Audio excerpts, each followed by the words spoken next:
দীর্ঘ 1.5 বছর পর আবারও ভারতীয় টেস্ট ক্রিকেট টিমে ব্যাক করলো সরফরাজ খান।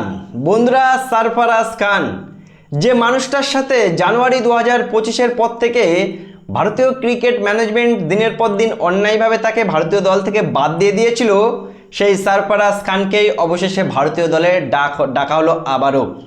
বন্ধুরা, শ্রীলঙ্কার সাথে 15ই আগস্ট থেকে 2 ম্যাচ টেস্ট সিরিজ শুরু হচ্ছে, যার প্র্যাকটিস ম্যাচ আজকেই শেষ হলো, যেখানে সাই সুদর্শন 3 নম্বরে খেলা সাই সুদর্শন চোট পেয়ে বাদ পড়ে যায়।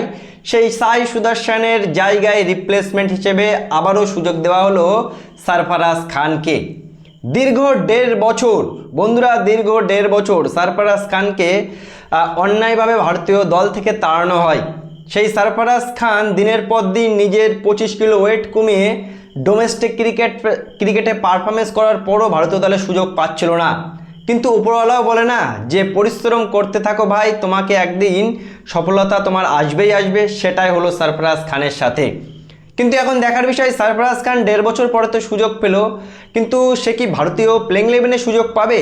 তার কারণ সাই সুদর্শনের জায়গায় 3 নম্বর পজিশনে প্র্যাকটিস ম্যাচে একটা অসাধারণ সেঞ্চুরি আমরা দেখতে পেলাম দেবদূত পাডিক্কালের ব্যাট থেকে। হয়তো প্রথম টেস্ট ম্যাচে সরফরাজ সুযোগ পাবে না, তারপরেও বলবো সরফরাজ তাকে দীর্ঘ 1.5 বছর পর সুযোগ দেওয়া হয়েছে, তার পরিশ্রমের দাম দেওয়া হয়েছে, বিসিসিআই তার সাথে ন্যায় করেছে।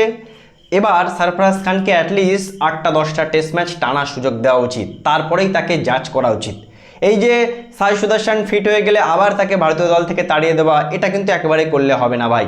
সরফরাজ খান ডোমেস্টিক ক্রিকেটে পারফরমেন্স করেছে, আর এই যে আজকে সরফরাজকে নিয়ে আমরা বহুদিন ধরে প্রতিবাদ করেছিলাম, আজকে কিন্তু সেই প্রতিবাদের দামটা বিসিসিআই দিল। বন্ধুরা, প্রতিবাদ করলেও যে একটা মানুষের সাথে, একটা যোগ্য মানুষের সাথে ন্যায় হয়, এটা তার প্রমাণ।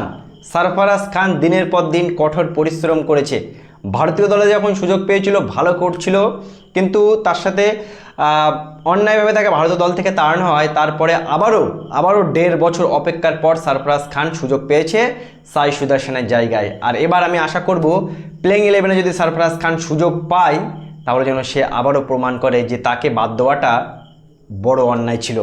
সো বন্ধুরা, কি বলবে? সাই সুদর্শনের জায়গায় শ্রীলঙ্কায় 2 ম্যাচ টেস্ট সিরিজে সরফরাজ খান সুযোগ পেল, বা সরফরাজ খানকে কি প্লেইং 11-এ সুযোগ দেবে গৌতম গম্ভীররা? কি মনে হয় তোমাদের? অবশ্যই জানাবে কমেন্ট করে। ভিডিওটি ভালো লাগলে শেয়ার করে চ্যানেলটি অবশ্যই সাবস্ক্রাইব করে দেবে।